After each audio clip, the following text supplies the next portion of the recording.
Heart beat scan ఒక్క second లోనే world class 640 slide CT scan ఇప్పుడు మీ విస్టా ఇమేజింగ్ బంజారా హిల్స్ లో. బోల్డ్ అంత హైప్ వచ్చింది, చాలా వరకు డిస్కషన్స్ అయ్యాయి ఎవరెవరు వస్తారని. బీసీలో ఈసారి అధ్యక్షుడు అవుతారు అనుకున్నారు. సడన్ గా ఎన్ రామచంద్రరావు గారి పేరు వచ్చింది. ఆయన పేరు ఉంది, ఆయనే అఫీషియల్ ఫైనల్ అవుతున్నారు అనుకున్నప్పుడు రాజా సింగ్ ఒక బాంబు పేల్చారు, నేను రిజైన్ చేసేస్తున్నానని.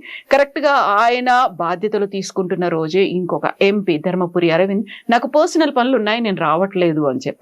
ఏం జరుగుతోంది సార్? అదే నాట్ హ్యాపీ విత్ రామచంద్రరావు గారని కాదు, దాని ముందు ఒక డిస్క్లైమర్ పెట్టేస్తానండి. Ramachandra Rao is my classmate from degree college. So నేను ఏమన్నా ఆయన గురించి పాజిటివ్ గా చెప్తే కూడా ఎవరు అనుకోకూడదు దట్ ఐఎమ్ సపోర్టింగ్ అని. Old friend. మొన్న కూడా ఫోన్ చేశారు నాకు after got elected 2 days before. కలుద్దాం సురేష్ ఒక రోజు అని చెప్పేసి. రామచంద్రరావు గారు నాకు ఏబీవీపీ రోజున తెలుసు, రైల్వే డిగ్రీ కాలేజ్ ఉన్నప్పుడు, దాని తర్వాత ఉస్మానియాలో ఉన్నప్పుడు తెలుసు నాకు అప్పటి నుంచి. ఆయన ఒక క్వైట్ క్యాండిడేట్. ఒకటి ఆయన లాయర్ బై ప్రొఫెషన్. మీకు ఏ రోజన్నా వెళ్తే హైకోర్టులో లేకుంటే సికింద్రాబాద్ కోర్టులో కనిపిస్తారు ఆయన. ఆయన మొన్న కూడా చెప్పారు, నాకు ఇదే ఒకటే పని నాకు తెలుసు, ఈ పని చేయకపోతే నాకు డబ్బులు ఉండవు అని చెప్పేసి. మన ఒక బీజేపీ ఇక్కడ ఒకటే కాదు, చాలా స్టేట్స్ 6 states ప్రెసిడెంట్స్ మార్చారు. ఇప్పుడు యాక్చువల్లీ టర్మ్ ఎప్పుడు అయిపోయింది. కిషన్ రెడ్డి గారు was stand by for Bandi Sanjay. ఎందుకంటే బీజేపీ ప్రెసిడెంట్కి యూజువల్లీ 2 years to 3 years ఉంటుంది పీరియాడిసిటీ. దాని తర్వాత కొత్తలు తీసుకురాలేదు. కిషన్ రెడ్డి గారిని స్టాప్ గ్యాప్గా తీసుకొచ్చారు. బీజేపీ ఎందుకు చేస్తారు ఇదని అడిగే దానికి, బీజేపీలో పార్టీ ప్రెసిడెంట్ ఇంపార్టెంట్ కాదు. పార్టీ ఒక హెరార్కీ చూడండి, పార్టీ కార్యకర్తలు అన్నట్టుగానే ఇంపార్టెంట్ అన్నమాట. లీడర్లు కాదు పనిచేసేది, కార్యకర్తలు పనిచేస్తారు. లీడర్స్ మోటివేట్ చేస్తారు. మీరు చెప్పిన 2 పేర్లు, ఒకటి రాజా సింగ్, ఇంకోటి ధర్మపురి అరవింద్. ఇద్దరు నాకు చాలా బాగా తెలుసు. రాజా సింగ్ యాటిట్యూడ్ ఏంటంటే ఒక స్లైట్లీ బ్రాష్, అంటే తెలుగులో దాని మీద you should come out the requisite word for that. ముఖానికి చెప్పేస్తాడు స్ట్రేట్ అవే. ఈ డిప్లొమాటిక్ బద్దలు కొట్టినట్టుగా మాట్లాడతారు, ఏం హైడ్ చేయరు.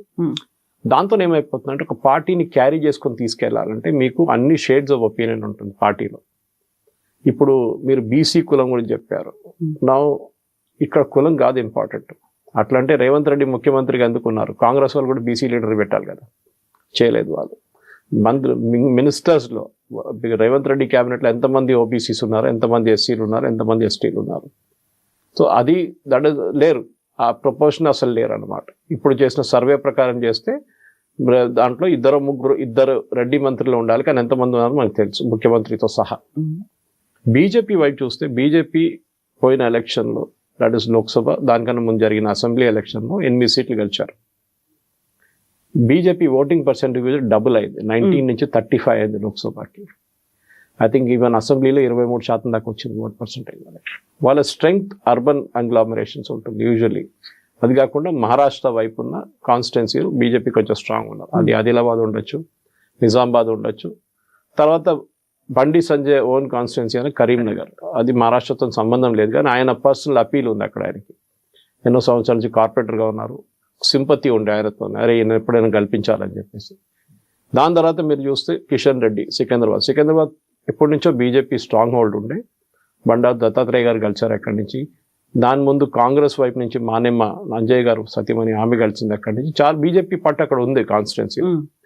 కానీ చూడండి, అదే టైంలో బీజేపీ సికింద్రాబాద్ గెలిచినా కానీ లోక్సభ అసెంబ్లీ అన్ని ఓడిపోయారు సికింద్రాబాద్. అది ఎందుకని అడగొచ్చు మీరు. ఒక్కటి కూడా గెలుచుకోలేదు. ఒక్కటి కూడా అంటే 6 నెలల ముందు జరిగిన ఎలక్షన్లో ఒకటి గెలవలేదు. లోక్సభకు వచ్చిన లోక్సభ గెలుచుకున్నారు. సో న్యాచురల్లీ ఒక ఓటర్ ఏం చూస్తారంటే లోక్సభకి ఎవరిని పంపించారని చూస్తే బీజేపీకి 8 seats ఇచ్చారు 17 నుంచి. ఓకే, కాంగ్రెస్ కూడా అదే వచ్చింది ఒక టైం, ఎంఐఎంకి వచ్చేసింది టికెట్.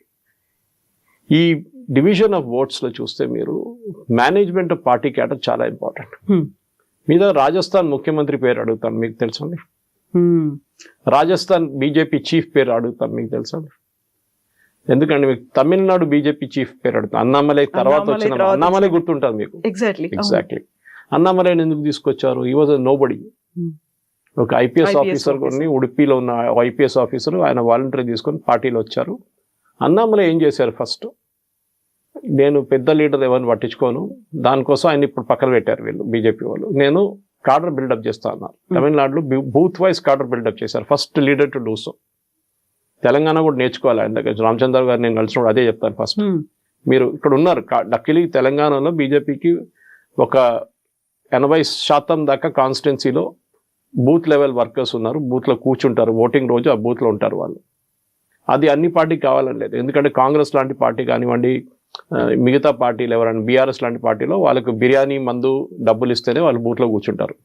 బీజేపీ వాళ్ళు అట్లా కాదు, బికాజ్ ఆర్ఎస్ఎస్ కల్చర్ నుంచి వస్తారు వాళ్ళు టిపికల్ వస్తారు, పని చేస్తారు, ఇంటికి వెళ్ళిపోతారు, వాళ్ళకి ఏమి ఇవ్వక్కర్లేదు.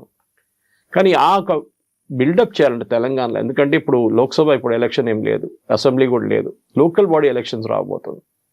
లోకల్ బాడీ ఎలక్షన్లో పార్టీలు కాదు అక్కడ ఇంపార్టెంట్, ఇండివిజువల్స్ ఇంపార్టెంట్. జెడ్పీటీసీలు కానివ్వండి, ఎంపీటీసీలు కానివ్వండి, సర్పంచ్లు కానివ్వండి, వీళ్ళందరూ ఇండివిజువల్ బేసిస్లో గెలుస్తారు. ఏ పార్టీ పవర్లో ఉందో వాళ్ళ వైపు వెళ్తారు వాళ్ళు. బీఆర్ఎస్ ఉన్నప్పుడు అందరూ కేసీఆర్ భజన పాడిండ్రు, కేసీఆర్ కొనుక్కుంటాడు అందరినీ. అప్పుడు ఆ టైంలో ఎవరు ఏ ఇండిపెండెంట్గా కలిసినా కానీ బీఆర్ఎస్లో చేరిపోతాడు. ఇప్పుడు చూడండి అందరు కాంగ్రెస్ వైపు వెళ్తారు. వాళ్ళకి ఏంటంటే డబ్బులు సంపాదించాలి, 10 కాంట్రాక్టులు దొరికితే వాళ్ళ చుట్టాల పేరు మీద ఏదైనా డబ్బులు సంపాదించుకోవచ్చు. ఇదే వాళ్ళ స్ట్రాటజీ. జెడ్పీటీసీలు ఎంపీటీసీలు ఎందుకు అవుతారు? ప్రజలు సేవ చేయడం కాదు, వాళ్ళు మెయిన్గా డబ్బులు సంపాదించడం. అదే ఈవెన్ ఎమ్మెల్యే లెవెల్లో కూడా అంతే నడుస్తుంది. మెయిన్గా కాంట్రాక్ట్ మీద కాంట్రాక్ట్, వాళ్ళకి వచ్చే ఎంపీ లాంటి ఫండ్స్ నుంచి ఏం జరుగుతుందో అది చూసుకుంటారు వాళ్ళు అనమాట. అది అందరినీ చెప్పట్లేదు, most of them are like that. ఎందుకంటే ఒక ఎలక్షన్కి మీరు 25-30 కోట్లు ఖర్చు పెట్టినప్పుడు మీరు దాని డబ్బులు సంపాదించాలి, 50 సంపాదించాల్సి వస్తుంది. మీకు నెక్స్ట్ ఎలక్షన్లో ఖర్చు పెట్టాలంటే ఎక్కడి నుంచి వస్తుంది? మీకు 50 కోట్లు ఎవరు తెచ్చియరు, మీకు ఎక్కడి నుంచో సంపాదించాలి. సో నేను ఇదంతా ఎందుకు చెప్తున్నా అంటే, మీకు ఒక ఎలక్షన్ మిషనరీ నడిపించాలంటే మీకు ఐదర్ పార్టీ ఫండ్స్ ఉండాలి, లేకుంటే ఇండివిజువల్ ఫండ్స్ ఉండాలి. బీజేపీ వైపు గెలిచిన లీడర్లు అందరూ ఇండివిజువల్ లీడర్స్ స్ట్రెంగ్త్గా. ధర్మపురి అరవింద్కి వాళ్ళ ఫాదర్ డి శ్రీనివాస్ టైం నుంచి నిజామాబాద్ వైపు అటువైపు మంచి పట్టుంది. ఇటు ఆదిలాబాద్లో కూడా అంతే బీజేపీ. ఒకసారి సోయం బాపురావు గెలిచారు, ఆయన కాంగ్రెస్ నుంచి వచ్చి బీజేపీలో జాయిన్ అయ్యారు, ఎట్లా గెలిచారు ఆయనకే తెలియదు. ఈసారి ఆయన రాకపోతే ఓడిపోతారని చెప్పిన ఊహాలు ఉన్నాయి, కానీ అప్పుడు కూడా బీజేపీ గెలిచారు. అంటే ఇండివిజువల్ పార్టీ కాదు, ఇండివిజువల్ బేసిస్లో బీజేపీ అక్కడ గెలిచారు అనమాట. కార్యకర్తలు సపోర్ట్ చేస్తారు. ఇప్పుడు మీరు అడగొచ్చు, ఈయన్ని కొత్త ఒక ఆయన తీసుకొచ్చి ఎంపీగా మీరు ఆదిలాబాద్లో పెట్టినప్పుడు కార్యకర్తలు ఆయన కోసం పనిచేస్తారా లేదా అనేది. అది టాప్ నుంచి వస్తుంది ఒక ఇండికేషన్, పని చేయాలని చెప్పేసి పని చేస్తారు. ఓకే, దాంట్లో మీరు చెప్పొచ్చు సంఘు వాళ్ళు ఉంటారా లేదా అంటే, సంఘు వాళ్ళు యూజువలీ పాలిటిక్స్లో డైరెక్ట్లీ దిగరు, వాళ్ళు జనజాగరణ చేస్తారు. ఎప్పుడు వెళ్ళి బీజేపీకి ఓటేయమని చెప్పారు, ఇండైరెక్ట్గా చెప్తారు వాళ్ళు, అంతే మంచి పార్టీకి ఓటేయండి అని చెప్తారు. అది కాకుండా మీకు అసెంబ్లీకి వచ్చినప్పుడు ఏమైందంటే, అక్కడ కూడా మీరు చూడండి, అసెంబ్లీలో కూడా ఈవెన్ కామారెడ్డి లాంటి కాన్స్టిట్యున్సీలో 2 ముఖ్యమంత్రులు, అంటే ఒకటి టు బీ అండ్ ఒకటి ఎగ్జిస్టింగ్ ముఖ్యమంత్రిని ఓడిపించిన మనిషి అక్కడ ఉన్నారు, బీజేపీ ఎమ్మెల్యే ఉన్నారు, అందరికి తెలుసు. ఎట్లా గెలిచారండి ఆ సీటు? సో ఆ సీటు గెలిచినప్పుడే ఆ పవర్ తెలిసిపోతుంది, ఇండివిజువల్ పవర్ అక్కడ ఉందని చెప్పేసి. పార్టీ ఓటు తీసుకొచ్చారా? ఎస్ తీసుకొచ్చారు. ఇండివిజువల్ ఓటు తీసుకొచ్చారు, కరెక్ట్. బీజేపీకి 8 సీట్లు అసెంబ్లీలో వచ్చింది. ఎట్లా వచ్చిందండి? ఇది కూడా అదే. అప్పుడు సికింద్రాబాద్లో ఎందుకు గెలవలేదండి? మల్కాజిగిరిలో ఈట్ల రాజేందర్ గెలిచారు. Malkajgiri the biggest Lok Sabha constituency in the country. 38 లక్షల ఓటర్స్ ఉన్నారు, ఇప్పుడు 40 లక్షలు అయి ఉంటుంది. ఒక 4 కాన్స్టిట్యున్సీలు చేయొచ్చు లోక్సభ, లేకుంటే 2 చేయొచ్చు మినిమం. ఆ కాన్స్టిట్యున్సీలో కూడా బీజేపీ సీట్లు గెలవలేదు అసెంబ్లీలో. ఎందుకండి? ఇప్పుడు మీరు చెప్తారు ఈట్ల రాజేందర్కి పట్టుంది, మళ్ళీ ఆ పట్టు ఉన్నప్పుడు సీట్లు ఎందుకు గెలవ? అఫ్కోర్స్ అసెంబ్లీ ముందు వచ్చింది అనుకోండి, దాని తర్వాత లోక్సభ వచ్చింది. ప్రాబ్లమ్ ఇస్ సింపుల్, ఏంటంటే పార్టీ లీడర్షిప్ కాదు ఇంపార్టెంట్. మీరు ఎవరిని తీసుకొచ్చినా కానీ, అది రాజా సింగ్ ఉండొచ్చు, అది ధర్మపురి అరవింద్ గారు ఉండొచ్చు, ఆర్ ఈవెన్ రామచంద్రరావు గారు ఉండొచ్చు, లేకపోతే ఎవరైనా ఇంకా లీడర్లు తీసుకొస్తే వాళ్ళు పర్ఫామ్ చేయాల్సి వస్తుంది. ఏంటంటే బూత్ లెవెల్ నుంచి పర్ఫామ్ చేయాలి. దానికి కొంతమంది లో ప్రొఫైల్గా పనిచేస్తారు, కొంతమంది హై ప్రొఫైల్గా పనిచేస్తారు. లొల్లి చేయడం కాదు, ఎక్కువ మెథాడికల్గా పనిచేయడం ఉంటుంది. రెండో ఫ్యాక్టర్ బీజేపీలో ఏంటంటే, సంఘ్ వైపు నుంచి వచ్చే అబ్జెక్షన్ ఏముంటుందంటే, వీళ్ళు కొత్త వచ్చిన వాళ్ళకి ఎందుకు ఇంత ఇంపార్టెన్స్ ఇవ్వాలని చెప్పి, విచ్ ఇస్ కరెక్ట్. బీజేపీ ఇప్పుడు చెప్పిన రామచంద్రరావు గారి గురించి చెప్పాను చూడండి, నేను చదివింది రైల్వే డిగ్రీ కాలేజ్లో 80 to 83, ఆ టైంలో ఆయన కూడా అక్కడ ఉన్నారు. అప్పుడు ఆలోచించా, ఎన్ని సంవత్సరాల ముందు, అది 83లో. అప్పటి నుంచి పార్టీ కోసం పనిచేస్తున్న మనిషి. 42 years నుంచి వర్క్ చేస్తున్నారు. అంటే ఏబీవీపీ అంటే చాలా మంది అనుకుంటారు బీజేపీ యూత్ వింగ్ అనుకుంటారు, కాదు. ఏబీవీపీ ఆర్ఎస్ఎస్ కా యూత్ వింగ్, చాలా పెద్ద డిఫరెన్స్. బీజేపీది బీజేవైఎం ఉంది. అప్పటి నుంచి పనిచేస్తున్న వాళ్ళు ఉన్నారు. అట్లాంటి మనిషికి మీకు రికగ్నిషన్ ఇవ్వాలన్నా, లేకుంటే మొన్న పార్టీలో వచ్చిన మనిషికి రికగ్నిషన్ ఇవ్వాలి చెప్పండి. అది ఈవెన్ కార్పొరేట్ లెవెల్లో ఉంటుంది. మీరు కార్పొరేట్లో 10, 20, 15 సంవత్సరాలు పనిచేసి 20 సంవత్సరాలు పనిచేసిన మనుషులు ఉంటారు చాలా మంది. సడన్గా బయట నుంచి ఒకటి తీసుకొచ్చి మీ బాస్గా చేస్తారు. అప్పుడు మీకు ఏమవుతుంది? కోపం వస్తుంది. ఏంటో నేను లేనా, నాకు పని చేయడం రాదా, నేను ఇన్ని సంవత్సరాల నుంచి ఇక్కడ ఉన్నాను, ఎంత లాయల్గా ఉన్నాను, నన్ను మీరు కన్సిడర్ ఎందుకు చేయలేదు? హ్యూమిలియేషన్, సఫకేషన్ అనేది అనిపిస్తుంది. మీరు కూడా రియాక్ట్ చేస్తారు అట్లనే. సేమ్ థింగ్ ధర్మపురి అరవింద్ గారితో నేను రెగ్యులర్గా మాట్లాడుతుంటాను. Very methodical person, data based approach. Press conference ఆయనది లెజెండరీ. బహుశా ఆయన కూడా రూట్లో వచ్చేస్తారు. ప్రాబ్లం ఆయనకున్న ఫ్రస్ట్రేషన్ నేను ఇక్కడ ఓపెన్ కాన్వర్జేషన్ చెప్పాను, చాలా చెప్పారు నాకు. ఓకే, ఆయనకున్న ఫ్రస్ట్రేషన్ ఆయనకుంది. బేసిక్లీ ఏంటంటే బీజేపీ అగ్రెషన్. ఇప్పుడు నిన్న కూడా నేను కొంతమందిని ఒక ఫంక్షన్కి వెళ్తే కలిసాను. చాలా మంది వచ్చాను, సురేష్ గారు మీరు వెళ్ళి అన్ని ఛానల్లో మాట్లాడతారు, మీరు బీజేపీ స్పోక్స్ పర్సన్గా ఎందుకు లేరన్నా. నేను చెప్పాను, నేను ఇంకా నుపూర్ శర్మ కావాలనుకుంటలేను, నేను సురేష్ కోచర్లుగానే ఉంటాను, నేను ఏం కావాలంటే నేను వెళ్ళి చెప్పొచ్చు ఏ ఛానల్లో అయినా. కానీ ఒకసారి బీజేపీ స్పోక్స్ పర్సన్ అయితే పార్టీ లైన్ నేను తీసుకోవాల్సి వస్తుంది. అవును, పార్టీ లైన్ నుంచి నేను బయటికి వెళ్ళి మాట్లాడలేను. అది నేను I will not agree to it. నాకు నా ఇండిపెండెన్స్ కావాలి, నాకు నా ఫ్రీడమ్ కావాలి, నాకు నా బౌండరీస్ పెద్ద ఉండాలని. సరే, నేను అట్లా ఉంటాను అన్నమాట. సరే, పాజిటివ్గా చెప్పి ఇప్పుడు నువ్వు ఈ మాట్లాడుతున్నప్పుడు కూడా క్రిటిసిజం ఉంటుంది. ఈట్ల రాజేందర్ సపోర్టర్స్కి కొంచెం కోపం వస్తుందో, లేకుంటే రాజాసింగ్ సపోర్టర్స్ వస్తుంది. రాజాసింగ్ గారు నేను ఈ ఎలక్షన్ గా దీనికన్నా ముందున్న ఎలక్షన్ కలిసినప్పుడు కూడా నాకు ఆయన గెలిచిన తర్వాత రెండో రోజు వెళ్ళి ఆయన మీట్ అయ్యాను అనమాట. గోషామహల్ ఆయన ఆఫీస్లో మీట్ అయితే ఆయన లిస్ట్ తీశారు. బీజేపీ ఒఫీషియల్ సెంట్రల్ లీడర్షిప్ నుంచి వచ్చిన ఒక list, BJP candidates for Telangana. అప్పుడు దీనికన్నా ముందున్న అసెంబ్లీ ఎలక్షన్లో దాంట్లో రాజాసింగ్ పేరు లేదు అని చూపించారు. సురేష్ వచ్చిన ఫస్ట్ లిస్ట్ ఇది, నా పేరు లేదు. గోషామహల్ నుంచి ఇంకో పేరు ఉంది, నేను చెప్పాను ఆ పేరు ఎవరిదని. దాని తర్వాత నెక్స్ట్ చూపించారు, ఎవరో ఆ పేరు కొట్టేసి రాజాసింగ్ పేరు పెన్తో రాశారు. అది ఆయన top most party leader it is. ఆయన చేసిన పని, ఆయన రాజాసింగ్ని తీసుకొచ్చారు పార్టీలో. దీనికన్నా ముందు మీకు గుర్తుంటుంది, రాజాసింగ్ నుపూర్ శర్మ లాగానే ఒక స్టేట్మెంట్ ఇస్తూ సస్పెండ్ చేశారు BJP. Just before assembly election తీసుకొచ్చారు.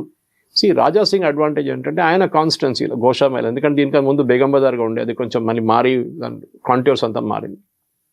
ఆయన కాన్స్టిట్యున్సీలో Lodh community, is from Rajasthani Lodh community వాళ్ళు రాజాసింగ్ని గెలిపిస్తారు. టీడీపీ నుంచి వచ్చిన మనిషే కదా. సో ఆయన ఇండిపెండెంట్గా నిలబడినా రేపు గెలుస్తారు ఈజీగా, ప్రాబ్లం లేదు ఆయనకి. కానీ ఆయన దాన్ని బయటికి వెళ్ళి ఎంత పర్ఫామ్ చేయగలడు అనేది ఒక పెద్ద క్వశ్చన్ అనమాట. బీజేపీ వాళ్ళ ప్రెజెన్స్ ఎక్స్పాండ్ చేయడానికి చూస్తున్నారు. ముస్లిమ్స్ దగ్గర వెళ్ళట్లని చెప్పట్లేదు నేను, కానీ వాళ్ళ నార్మల్ జై శ్రీరామ్ క్రౌడ్ కన్నా బయటికి వెళ్ళి ఇంకా ఎక్స్ట్రా ఓట్లు తీసుకురావచ్చా మనం చూస్తున్నాం. మూమెంట్ మీరు రాజాసింగ్ తీసుకొచ్చిన ఏమవుతుందంటే, Raja Singh is a hard core Hindu, there is no apologies ఆయనకి. ఆయన ఉన్న పాలిటిక్స్ ఆయనకు ఉంది. నేను ఇప్పుడు ఇక్కడ చూడండి, మహారాష్ట్రలో చూడండి, మహారాష్ట్రలో రాజ్ ఠాకరే ఉద్ధవ్ ఠాకరే కలిసి ఇప్పుడు ర్యాలీ చేయబోతున్నారు 5వ తారీఖు. ఎందుకంటే మరాఠీ మానూస్ గురించి. కానీ అదే సేమ్ టైం ఆయన రాజ్ ఠాకరే ఏమంటాడు, నేను Hindu not Hindi, I'm total Hindu అని. కానీ ఉద్ధవ్ ఠాకరే చెప్పగలరా? చెప్పలేరు. ఈజ్ అపాలజెటిక్ నౌ, ఆయన ముస్లిం వైపు వెళ్తున్నాడు. కేరళలో చూడండి, సురేష్ గోపి లోక్సభ సీట్ కలిసి మా ఊరు నుంచి, త్రిచూర్ నుంచి, అక్కడ హిందువులు మినిస్టర్ కూడా ఆయన కోసం ఓటేసిన హిందువులు ఉన్నారు అక్కడ. కానీ హిందూస్ మెజారిటీ లేరు అక్కడ త్రిచూర్లో లోక్సభ కాన్స్టిట్యున్సీ. దాంట్లో మా అసెంబ్లీ కాన్స్టిట్యున్సీ కూడా వస్తుంది, మా ఇంటి వైపు ఉన్నది. అక్కడ క్రిస్టియన్ ఓటర్స్ ఓట్ చేశారు బీజేపీ. దానికి కారణాలు చాలా ఉన్నాయి. ఒకటి కమ్యూనిస్ట్ వాళ్ళ మీద ఉన్న కోపం కానివ్వండి, కాంగ్రెస్ వాళ్ళ మీద ఉన్న కోపం కానీ, లవ్ జిహాద్ ఇష్యూస్, అక్కడ క్రిస్టియన్ అమ్మాయిలు చాలా కనిపించకుండా పోయారు, ఇవన్నీ ఉన్నాయి. ఇంకోటి అక్కడ ఉన్న క్రిస్టియన్ పాలిటిక్స్ కూడా ఉంటుంది. ఇప్పుడు బీజేపీ ఈ 8 సీట్ల నుంచి లోక్సభ 8 గెలవచ్చండి, దీనికన్నా ఎక్కువ బీజేపీ చేయలేరు. కానీ అసెంబ్లీలో మీరు 8 సీట్లు లోక్సభ గెలిచిన దాని కింద ఒక లోక్సభ సీట్లో 6 సీట్లు పెట్టుకుందాం. అసెంబ్లీ మినిమం 6 నుంచి 7 ఉంటుంది, 6 పెట్టుకుందాం. 8 into 6 48 అసెంబ్లీ సీట్స్ గెలవాలండే బీజేపీ. ఎందుకు 8కే పరిమితం? ఎందుకు 8? అక్కడే మీకు క్యాల్కులేషన్ వచ్చేస్తుంది, మిస్టేక్. బీజేపీ లోకల్ లెవెల్లో ఎక్స్పాండ్ చేయలేకపోతున్నారు. ఇప్పుడు దాకా ఉన్న పార్టీ ప్రెసిడెంట్స్ అందరూ మాట్లాడతారు. నిన్న కూడా ఇదే చెప్పాను, ఇదే ఫంక్షన్కి వెళ్ళి చాలా మంది అన్నారు, సురేష్ గారు ఎందుకు ఇట్లా జరుగుతుంది, మీలాంటి వాళ్ళు ఇంత మాట్లాడతారు, మోదీ గారు 70 స్కీమ్స్ ఉన్నాయి, 70 స్కీములు ఉన్నాయి, ఆ స్కీముల గురించి మాట్లాడుకుంటా ప్రెస్ కాన్ఫరెన్స్లు పెడతారు పార్టీ ఆఫీస్లో, ఎందుకు చేస్తున్నారని నేను ఎప్పుడు చెప్తుంటా. ఇప్పుడు కూడా నన్ను చాలా మంది బీజేపీ లీడర్స్ ఫోన్ చేసి లేకుంటే ఆర్ఎస్ఎస్ వాళ్ళతో ఇండైరెక్ట్గా నాకు మెసేజ్ పంపిస్తారు, ఏంటి సురేష్ గారు ఇట్లా పార్టీ తిడుతున్నారని చెప్పి. తిట్టట్లేదు, మీరు ఆ ప్రెస్ కాన్ఫరెన్స్ ముందు బంద్ చేయండి, అది వేస్ట్. మోదీ గారిని చూడండి, ఏ ప్రెస్ కాన్ఫరెన్స్ చేయరు మోదీ గారు, ఈ 11 సంవత్సరాలు ఎక్కడ చేయలేదు. ఆయన క్రిటిసిజం కూడా ఉంది, ఆయన కమ్యూనికేషన్ మారిపోయింది, ప్రెస్ కాన్ఫరెన్స్ అనే కాన్సెప్ట్ పోయింది ఇప్పుడు, షియర్ వేస్ట్ ఆఫ్ టైం. ఇప్పుడు సో డిజిటల్ ఏజ్ ఉన్నప్పుడు ఏం ప్రెస్ కాన్ఫరెన్స్ అండి, మీరు డైరెక్ట్ ఒక 2-3 నిమిషాలు వీడియోలు వేసేసి అది బికమ్స్ వైరల్. ప్రెస్ కాన్ఫరెన్స్ ఎవరు చూస్తారండి చెప్పండి నాకు. మీరు లైవ్గా చేసిన ప్రెస్ కాన్ఫరెన్స్ అనుకోండి, 3 గంటలు 4 గంటల టైంలో చేస్తారు యూజువల్లీ ప్రెస్ కాన్ఫరెన్స్. ఎవరు చూస్తారు? టీవీ ముందు ఎవరు ఉంటారు? ఇంట్లో హోమ్ మేకర్స్ ఉంటారు, ముస్లోళ్ళు ఉంటారు, ఎవరు ఉంటారు దానికన్నా. వాళ్ళు చూస్తారా? బండి సంజయ్ మాట్లాడుతున్నారు, లేకుంటే కిషన్ రెడ్డి మాట్లాడుతున్నారు, లేకుంటే రామచంద్రరావు గారు మాట్లాడుతున్నారు, రాజాసింగ్ మాట్లాడుతున్నారు, వాళ్ళు చూస్తారు? చూడరు. ఫస్ట్ ఆఫ్ ఆల్ ఎన్నో ఛానళ్ళు ఉన్నాయి, ఆ టైంలో సీరియల్ చూసుకుంటూ కూర్చుంటారు హోమ్ మేకర్స్ అందరూ. ఆ టైంలో ఎందుకు వెళ్ళి ప్రెస్ కాన్ఫరెన్స్లో ఎందుకండి? వీళ్ళకి థ్రిల్ ఏంటంటే నెక్స్ట్ డే పేపర్లో వస్తుంది, నెక్స్ట్ టెలివిజన్లో నేను కనిపిస్తాను, కానీ దాని రిజల్ట్ ఏంటి? నేను ఎప్పుడు వస్తున్నాను, మోదీ గారిని చూసుకొని నేర్చుకోండి. మీరు డైయింగ్ మీడియం లైక్ రేడియో తీసుకొని ఆయన మోదీ గారు మన్ కీ బాత్ చేశారు. ఎందుకు? టెలివిజన్లో చేయొచ్చు కదా, చేయలేదు. ఈ న్యూస్ పేపర్ ఫినిష్ అయిపోయింది, ఏజ్ అయిపోయింది న్యూస్ పేపర్ది.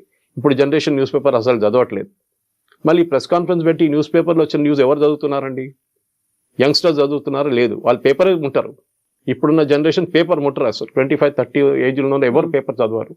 టెలివిజన్ చూస్తారా? చూడరు. పొద్దున్న 9కి వెళ్తే రాత్రి 8 గంటలకు ఇంటికి వస్తారు ఎవరైనా కానీ.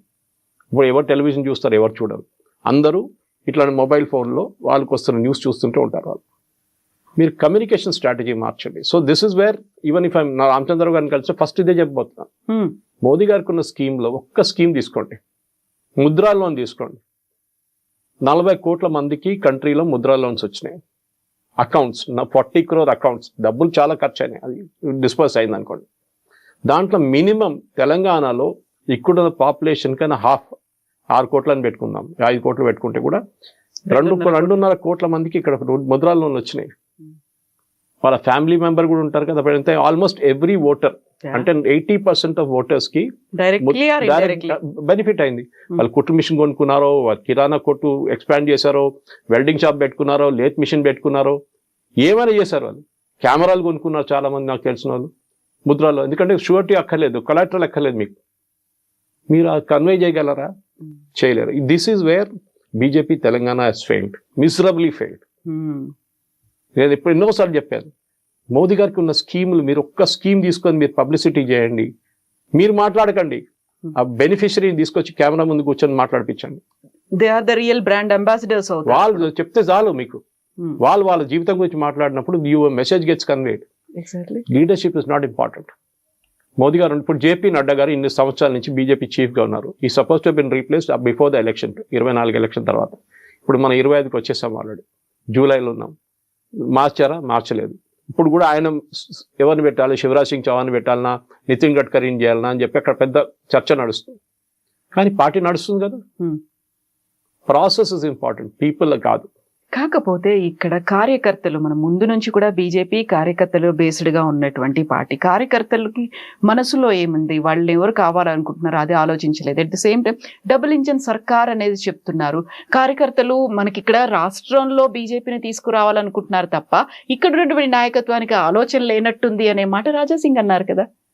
కార్యకర్తలకి లీడర్ కి డిస్కనెక్ట్ ఉందని లేదని చెప్పట్లేదు, ఉంది, డెఫినెట్ గా ఉంది. ఎందుకంటే కార్యకర్తల్ని ఎప్పుడు అడ్రస్ చేస్తారంటే, మోదీ గారు ఏదో మీటింగ్ పెట్టినప్పుడు, లేకుంటే అమిత్ షా గారు వచ్చినప్పుడు ఒక మీటింగ్ పెట్టినప్పుడు కార్యకర్తలు పిలుస్తారు. మీరు కార్యకర్తల్ని స్పెసిఫిక్ ఎమ్మెల్యే లెవెల్ కానివ్వండి, ఈవెన్ వితౌట్ ఎమ్మెల్యే కూడా ఉన్నప్పుడు కూడా కానీ, మీ సిటీ ప్రెసిడెంట్ లెవెల్లో ఉన్నా కానీ, మీరు ఎంతమంది కార్యకర్తల్ని కలిశారు? కలవరు అసలు. నేను చెప్తున్నాను, ఎలక్షన్ టైం ముందు కలుస్తారు, అందరిని పిలిపిస్తారు. బూత్ మేనేజ్మెంట్ గురించి, జన్ జాగరణ గురించి అన్నీ చేస్తారు ఆ టైంలో. ఇవి చాలా ఇంపార్టెంట్. మీరు చెప్పిన ప్రశ్న కరెక్ట్. కార్యకర్తలు ఎందుకు రాజాసింగ్ క్లిక్ అవుతున్నారు అంటే, రాజాసింగ్ ఒక హనుమాన్ ప్రొసెషన్ పెడతాం, జయ హనుమాన్ ప్రొసెషన్ పెడతాం, శోభయాత్ర 1,00,000 మంది వచ్చేస్తారు. అదే టైంలో ఇంకో లీడర్ పిలిస్తే ఎవరు రాడు. అది రాజాసింగ్ అపీల్ అన్నమాట. అందరు అట్లా చేయలేరు. ఇప్పుడు యోగి ఆదిత్యనాథ్ గవర్నర్ ఆయన మాట్లాడుతున్న ఒక ఫీవరిష్ పిచ్తో మాట్లాడతారు. అదే టైంలో మీరు శివరాజ్ సింగ్ చౌహాన్ తీసుకోండి, చాలా సాఫ్ట్గా మాట్లాడతారు. కానీ ఇద్దరు పని చేపిస్తారు కదా. ఇద్దరు ముఖ్యమంత్రులుగా ఉన్నారు. ఒక ఆయన ఎక్స్ చీఫ్ మినిస్టర్, ఒక ఆయన ప్రెసెంట్ చీఫ్ మినిస్టర్. ఈ కార్యకర్తలకి లీడర్స్కి డిస్కనెక్ట్ ఉందని ఏ డౌట్ లేదు. పాసిబ్లీ రామచంద్రరావు గారికి అన్నిటికంటే పెద్ద ఛాలెంజ్ ఇది ఇప్పుడు. కార్యకర్తల్ని కన్సిస్టెంట్గా కలవాలి. బీజేపీలో ఏమైపోయిందంటే కాంగ్రెస్ కల్చర్ వచ్చేసింది, బీఆర్ఎస్ కల్చర్ వచ్చేసింది. లీడర్స్ వచ్చారు కాబట్టి అది అలా వచ్చేసిందా కల్చర్? స్టేజ్ మీద ఎక్కువ మంది ఉంటారు, ఆడియన్స్ లో తక్కువ ఉంటారు. అందరికీ స్టేజ్ లో కూర్చోవాలి. చూడండి, మీరు ఒక ప్రెస్ కాన్ఫరెన్స్ చూడండి బీజేపీ స్టేట్ ఆఫీస్ లో 9-10 మంది ఉంటారు పైన. ఎందుకంటే అంతమంది? అందరూ టీవీలో కనిపించాలి. నేను sorry, work on the ground level, అది ఇంపార్టెంట్. మోదీ గారు చెప్పారు, అమిత్ షా గారు ఎన్నోసార్లు చెప్పారు. నేను అమిత్ షా గారితో పనిచేశానండి లక్నోలో, వారణాసిలో 2014 ఎలక్షన్ టైంలో. నేను అక్కడ ఉన్నాను, చూశాను ఆయన వర్క్ మెథడాలజీ. ఏం స్లేవ్ డ్రైవర్ అని చెప్తారు చూడండి ఇంగ్లీష్లో, దట్ ఈస్ వాట్ హీస్. పొద్దున 3 గంటలకు మీటింగ్ పెడతారండి, మళ్ళీ అంటారు 6 గంటలకు కలుద్దాం అంటారు, మళ్ళీ 3 hours లేట్. ఒకసారి నాకు ఇప్పుడు కూడా గుర్తుంది, వారణాసిలో 2014లో చాలా మంది మేము పొద్దున 10 గంటలకు ఛాయ్ తాగి సమోసాలు తిని జిలేబీలు తిని కూర్చుంటాం పొద్దున. అక్కడ బ్రేక్ఫాస్ట్ అదే కదా. అవును. కూర్చున్నప్పుడు వచ్చి చూసి కోపం వచ్చి 5 మినిట్ మీద कोई दिखेगा इधर लात मार के बाहर निकाल दूंगा అంటే 5 నిమిషాలు ఇంకెవడని ఇక్కడ కనిపిస్తే కొట్టి బయట పంపిస్తారు. ఇన్ ద ఫీల్డ్ పని చేయాలి. ఎలక్షన్ టైంలో కాదు మీ ఓటర్ దగ్గర వెళ్ళడం. అప్పుడు ఎలక్షన్ ఉండే అనుకోండి, ఇక్కడ కూడా అదే చెప్తాను, మీరు ఓటర్ దగ్గర ఎప్పుడు వెళ్ళాలండి? When is not expecting you, మిమ్మల్ని ఎక్స్పెక్ట్ చేయట్లేదు. ఎలక్షన్ టైంలో అందరూ వస్తారు ఓటర్ స్లిప్లు ఇవ్వడానికి, మా పార్టీకి ఓట్ వేయని చెప్పండి. ఇప్పుడు వెళ్ళండి, ఇప్పుడు వెళ్ళి కలవండి. ఏమేమి ప్రాబ్లమ్స్ అని చెప్పండి. నీళ్ళ ప్రాబ్లం ఉందా, డ్రైనేజ్ ప్రాబ్లం ఉందా, లేకుంటే ఇంకేమైనా ఇష్యూస్ ఉందా అని వాళ్ళు అడగండి ఓటర్స్ని. వాళ్ళు అప్రిషియేట్ చేస్తారు. అది చేయాలండి. దట్ ఈస్ వేర్ కార్యకర్తలు పనికి వస్తారు మీకు. ఎందుకంటే వాళ్ళు గల్లీ వాళ్ళకి తెలుసు. ఇది కార్యకర్తలు, లక్షలాది మంది కార్యకర్తలు ఉన్నప్పుడు వాళ్ళని వాడుకోవడానికి తెలియాలి ఎట్లా చేయాలి. అక్కడే లీడర్షిప్ కేపబిలిటీ వస్తుంది. ఏదో నేను 10 మంది, నేను 20 మంది స్టేజ్లో కూర్చుంటాను, బయట 100 మంది కూర్చుంటారు, 100 మంది కూడా ఆలోచిస్తాను నేను కూడా స్టేజ్లో కూర్చోవాలి. స్టేజ్లో కూర్చోక్కర్లేదండి. I hate that. నన్ను కూడా చాలా మంది స్టేజ్లో వచ్చి కూర్చోమంటారు పబ్లిక్ మీటింగ్. నేను నా టర్మ్ వచ్చినప్పుడు పిలవమంటాను అంతే. నేను ఎప్పుడు మాట్లాడే అప్పుడు నేను వచ్చి మాట్లాడి మళ్ళీ ఆడియన్స్లో కూర్చుంటాను. అది నేర్చుకోవాలి. ఆ ప్రాబ్లం ఏమైందా, ఆ కల్చర్, కాంగ్రెస్ కల్చర్, అది అక్కడి నుంచి వచ్చిందన్నమాట. ఎందుకంటే బయట నుంచి చాలా మంది బీజేపీకి వచ్చారు, లీడర్స్ వచ్చారు కాబట్టి ఆ కల్చర్ తీసుకొచ్చారు. వాళ్ళు షాల్ వేయడము, వీళ్ళ మీద ఒక ఫోటోలు సెల్ఫీలు తీయడము.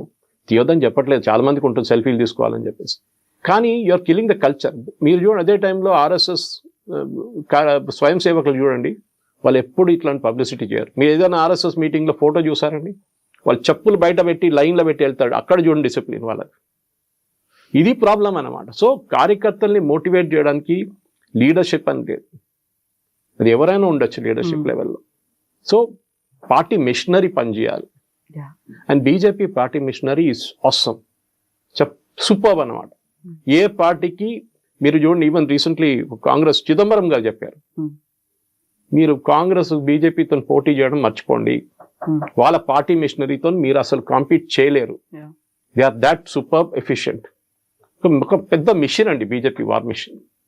అది ఏ ఎలక్షన్ అయినా కానివ్వండి. కానీ ప్రాబ్లం ఏంటంటే ఆ టైంలోనే వీళ్ళందరూ యాక్టివ్ అవుతారు. అది కాకుండా రామచంద్రరావు గారు లాంటి వాళ్ళు should carry Dharmapuri Arvind everybody. అందరికి ఒక్కొక్క ఇండివిజువల్ ఫ్రీడమ్ ఇచ్చేసేయాలి. మీ ఏరియాలో, మీ డిస్ట్రిక్ట్లో, చుట్టుపక్కల డిస్ట్రిక్ట్లో మీరు ఇన్ఛార్జ్. అసెంబ్లీలో అదే చేశారు. అసెంబ్లీ ఎలక్షన్ టైంలో అందరికీ ఎక్కడున్న ఎంపీలకి ఉన్న వాళ్ళకి రెస్పాన్సిబిలిటీ ఇచ్చారు. ఈ అసెంబ్లీ కాన్స్టిట్యున్సీస్ అంతా మీ కింద వస్తుంది, ఇక్కడి నుంచి మీరు గెలిపించాల్సిందే. అది ఏదైనా కానీ, ఆర్మూర్ కావచ్చు, ఏదైనా కావచ్చు. So you have to win. So leadership అనేది రామచంద్ర గారు ఇంకుంటారు, 3 సంవత్సరాలతో ఆయన పోతారు, కొత్త వాళ్ళు వస్తారు. సో ఈ లీడర్షిప్ కోసం స్టేజ్ మీద కూర్చోడానికి, నేను పార్టీ ప్రెసిడెంట్ అని చెప్పుకోవడానికి కాదు ఇంపార్టెంట్. మీరు డౌన్ లెవెల్ కార్యకర్తల్ని మోటివేట్ చేయాల్సి వస్తుంది, వాళ్ళతో పని చేయించుకోవాల్సి వస్తుంది. లీడర్స్ కాదు ఇంపార్టెంట్, కార్యకర్తలు ఇంపార్టెంట్. ఎస్ సురేష్ గారు, థ్యాంక్ యూ సో మచ్. బోల్డ్ అన్న అయితే సవాళ్ళు ఉన్నాయి, ఛాలెంజెస్ ఉన్నాయి, వీటన్నింటినీ అధిగమించి ఎలా రామచంద్రరావు గారు ఏకదాటి మీద అందరినీ ముందుకు తీసుకెళ్తారు అనేది. Thank you so much Suresh గారు. Thank you. నిజంగా ప్రస్తుతం ఉన్నటువంటి సమాజం దేనికి ప్రయారిటీ ఇస్తుంది? ఆర్థిక సంబంధాల చుట్టూ మాత్రమే తిరుగుతోంది. మళ్ళీ ఎన్నికలంగానే చాలా విరక్తి కలుగుతాం. మంచి అనిపిస్తుంది కదా, లేడీస్ కూడా ఛాలెంజింగ్ జాబ్స్ చేసినప్పుడు చాలా బాగుంటది. ట్రాఫిక్ అసిస్టెంట్స్ గా నియమించిన ట్రాన్స్జెండర్స్ అందరితో సాల్యూట్ చేయించుకుంటున్నారు. ఫుడ్ డెలివరీ ఇవ్వటానికి వెళ్ళినటువంటి డెలివరీ బాయ్ అనిల్ పై కళ్ళ ముందు పెళ్ళండి